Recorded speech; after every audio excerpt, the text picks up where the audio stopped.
discovered this truth in the most unexpected way. Once, in a crowded railway station, lived a beggar. Each morning, he sat by the platform, his hand outstretched, waiting for coins from passing strangers.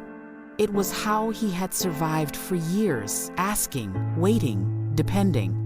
One afternoon, as trains came and went, the beggar saw a man in a fine suit step onto the platform. His shoes were polished, his shoulders straight, a man who clearly belonged to the world of success. The beggar thought, if I ask this man, surely he'll give me more than anyone else. So he walked up to him, held out his hand, and whispered, "Sir, please, a little help?"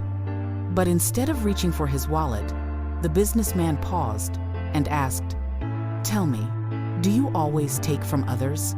Have you ever given anything to anyone?" The beggar blinked, confused.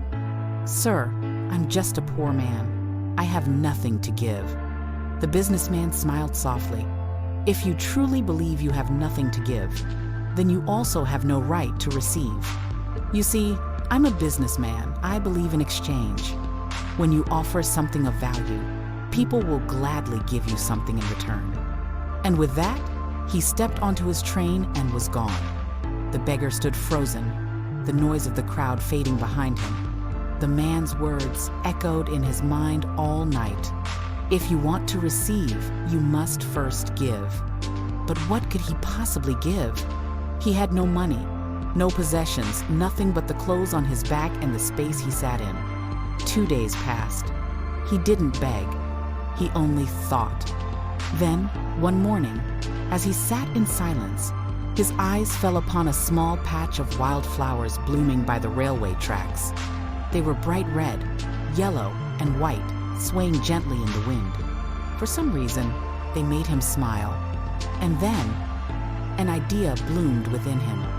That day, he plucked a few flowers and returned to his spot.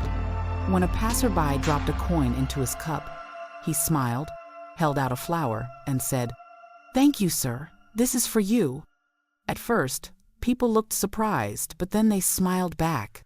Some even thanked him, and something changed.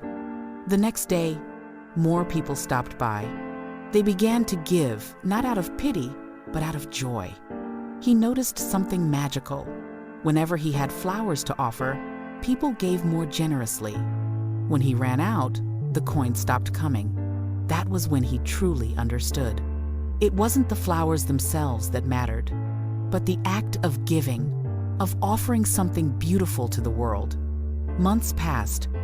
He became known not as the beggar at the station, but as the man with the flowers. He took pride in his work, buying more flowers each day and arranging them carefully.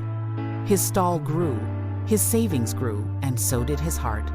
Then, one day, as a train stopped at the station, he saw a familiar face step onto the platform. The same businessman from before. The beggar, or rather, the flower seller, now approached him with a bright smile. "Sir," he said, "today I have something to give you." He handed him a small bouquet.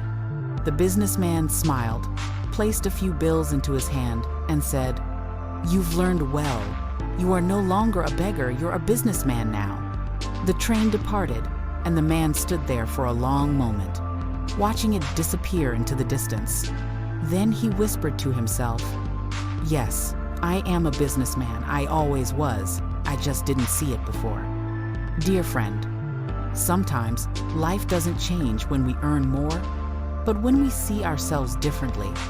The beggar didn't just sell flowers, he discovered the truth that transforms lives, that we are never truly empty, because we always have something, a smile, a kind word, a helping hand to give.